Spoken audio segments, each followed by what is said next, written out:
Et bonjour à tous, on se retrouve pour notre quatrième jour de notre, quatrième test de notre semaine de 10 jours Aoki. Et aujourd'hui on va tester une batterie externe qui peut se recharger avec le soleil, une batterie de 12 000.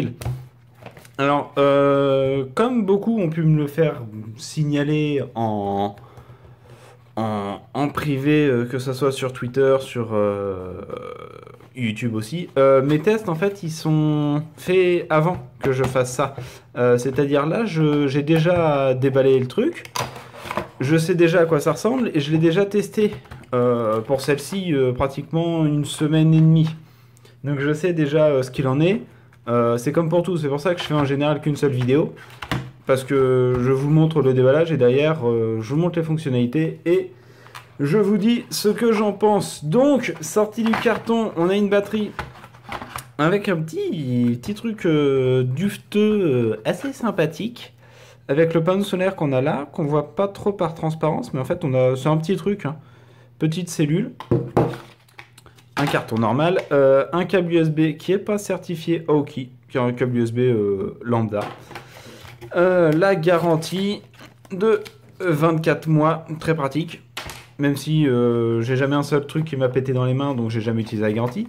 Et un petit manuel d'utilisation en français, en allemand, en anglais, allemand, français, espagnol, italien et chinois. Même si concrètement, le seul truc qui va nous intéresser dedans, c'est ça. Là, le panneau solaire, parce que on va y revenir plus tard. Donc en fait, hop, poussons tout ça, reprenons ça avec nous. Une batterie de 12 000, donc pour ceux qui n'ont pas vu mon petit truc sur les batteries externes, 12 000 ça fait grosso merdo, théoriquement ça fait 4 charges de Samsung Galaxy S7. Voilà.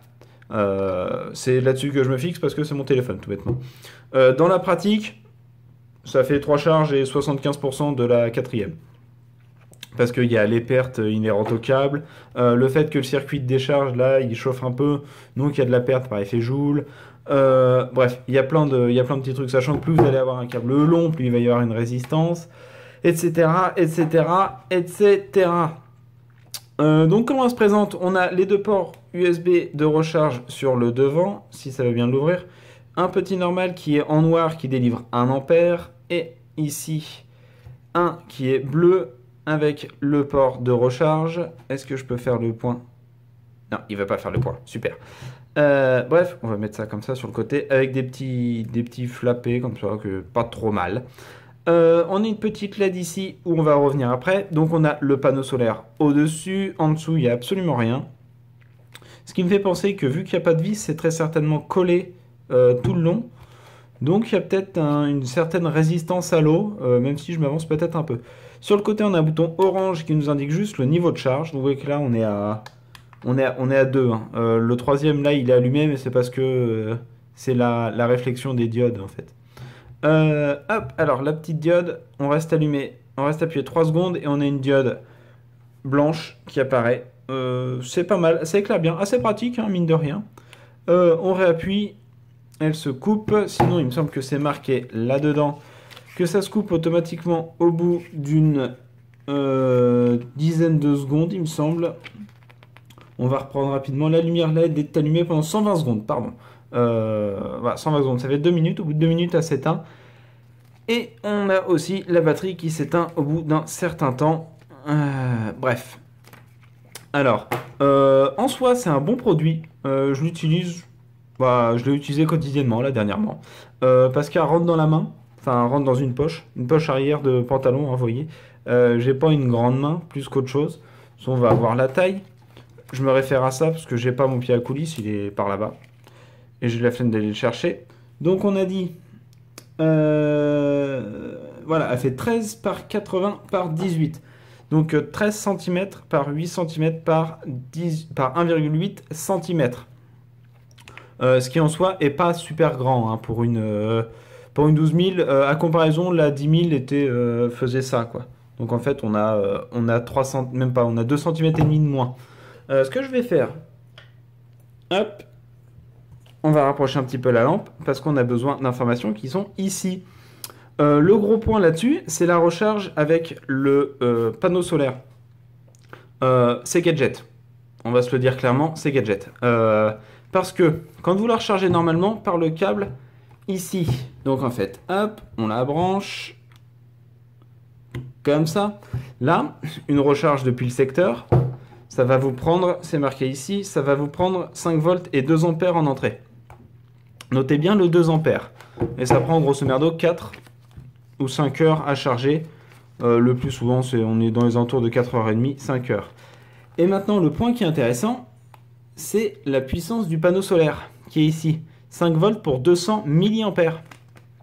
Donc en fait, en entrée, pour charger à 2 ampères, elle met 4 heures. Donc pour charger à 1 dixième de 2 ampères, parce que 200 mA, ça fait 1 dixième de 2 ampères, elle en met théoriquement entre 40 et 50 heures. Donc, faut la laisser 40 à 50 heures au soleil, sachant que de 1, je suis normand, de 2, bah, y a la nuit, et de 3, vu que ça chauffe, ça perd en efficacité, c'est un cercle vicieux. Donc, c'est indiqué quelque part, je sais plus trop où, là on est en espagnol, c'est marqué tout ça. Voilà, le panneau solaire est destiné à être utilisé en cas d'urgence et prolonger la vie de la batterie avec sa petite capacité. C'est bien marqué, petite capacité. Donc, le premier que je chope à mettre un commentaire sur Amazon disant c'est de la merde, le panneau solaire, je l'ai mis 2 heures au soleil, ça fait un quart de charge de mon téléphone. Non, pas pouce rouge, c'est Amazon, mais je mets 1 étoile. Non, arrête, lisez les documents. Il y a marqué User Manual. Vous êtes peut-être pas manuel les mecs, mais par contre vous êtes des utilisateurs. Je sais que ça veut pas dire utilisateur manuel, c'est l'inverse, c'est manuel d'utilisation. Bref, je contre aussi les problèmes. Donc, s'il vous plaît, lisez-les. Si ça a été mis dedans dans plusieurs langues, on peut pas vous dire en quelle langue faut vous le dire, c'est marqué dans plusieurs langues. On a quand même 6 langues, donc apprenez à lire, bordel de cul. Donc, pas mal. Moi, je l'ai laissé... Bah, ouais, je filme ça, on est dimanche, on approche les 21 h, c'est pour ça qu'il y a une lampe là. J'ai 3 lampes là-haut aussi pour pas avoir trop d'ombre, même si vous voyez qu'il y a une ombre déportée là. Toc, et parce qu'on a un pied ici, on voit le pied de la lampe. Bref, je l'ai laissé au soleil toute l'après-midi, je l'ai laissé au soleil 4 heures. Et bah, théoriquement, j'ai dû prendre 15% de charge à peu près. Donc voilà, est-ce que c'est gadget ? Le panneau solaire, oui. La batterie, non. Est-ce que je le recommande ? Oui. Concrètement. C'est une 12000 de chez Oki. C'est de la bonne qualité. À l'intérieur, c'est des cellules Sony, parce que j'en ai déjà démonté une. Ouais, moi, je m'ennuie par moment. J'en ai démonté une. À l'intérieur, c'est des cellules, lithium-ion Sony.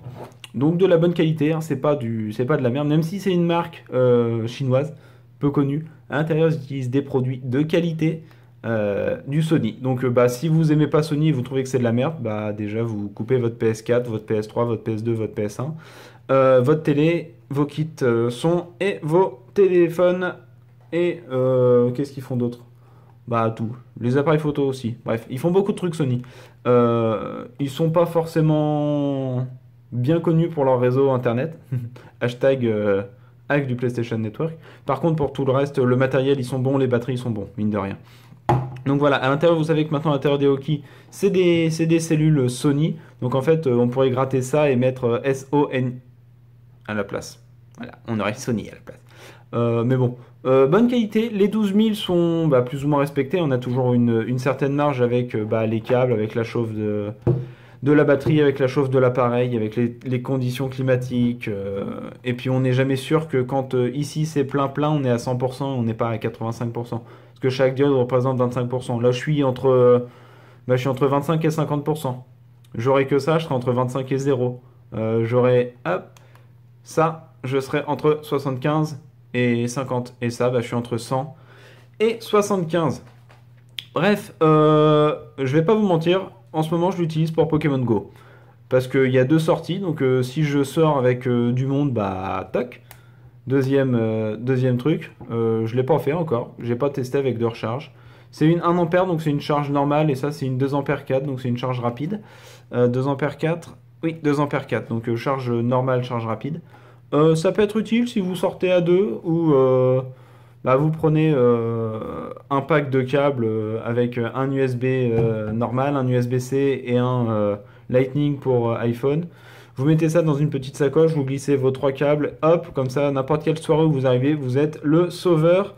Vous emballez et voilà, vous devenez père de famille à 17 ans parce que vous avez fait des conneries en soirée avec une batterie Aukey. Par contre, vous avez couché. Super!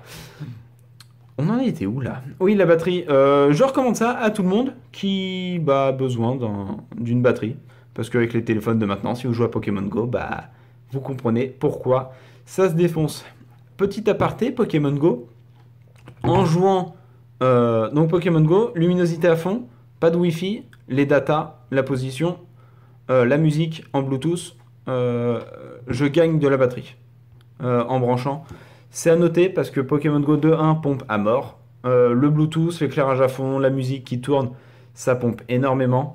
Et les 2 ampères 4 là me permettent de récupérer à peu près 1% de batterie toutes les 2 minutes. Quand je suis en veille, je fais 1% de batterie toutes les minutes. Donc je peux faire une charge. La charge complète me prend sur un 3000. Je vous rappelle que c'est un 3000 mAh que j'ai en téléphone. Une charge complète me prend environ 1h10. Voilà. Donc, concrètement, c'était le test de la petite batterie Aukey qui porte pas de nom. Si, c'est Aukey 12 000 mAh Dual Port Solar Battery Charger. Ici. P8. Ouais. Non, j'aime pas ce nom-là. La Dual Port Solar Battery Charger.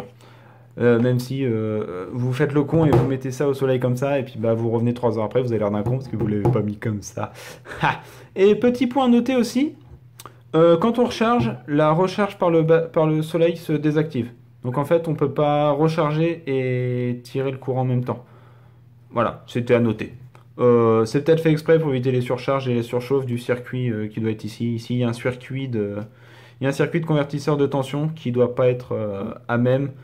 Ou alors il est totalement à même, mais par contre, c'est un peu dangereux quand même de faire une recharge et une décharge en même temps, sachant que là, avec le soleil, comme vous avez pu le voir sur ma vidéo sur le panneau solaire Aukey qu'on avait reçu, l'éclairage du soleil est jamais constant. Si vous avez un nuage, ça va baisser, puis ça va remonter, ça va baisser, puis ça revient par là, puis ça rebaisse, puis ça remonte, puis ça rebaisse, puis ça remonte. Donc voilà, faut un bon convertisseur derrière pour réguler tout ça. Bref, c'était un petit test d'une douzaine de minutes quand même, hein, on a bien parlé là-dessus. Vous retrouverez les liens dans la description. Vous retrouverez les liens des différentes vidéos que j'ai parlé. Hein, choisir sa batterie pour Pokémon Go, le chargeur solaire de Aukey et le site pour acheter cette batterie et le site de Aukey dans la description. Sur ce, portez-vous bien et on se retrouve dans 2 jours pour le dernier objet qui, vous ne le voyez pas, mais il est là-haut, caché sur la table. Et je pense que vous allez être content. Je pense qu'on peut faire un bon mix avec ça à côté. Bref, sur ce, portez-vous bien et nous on se retrouve très vite.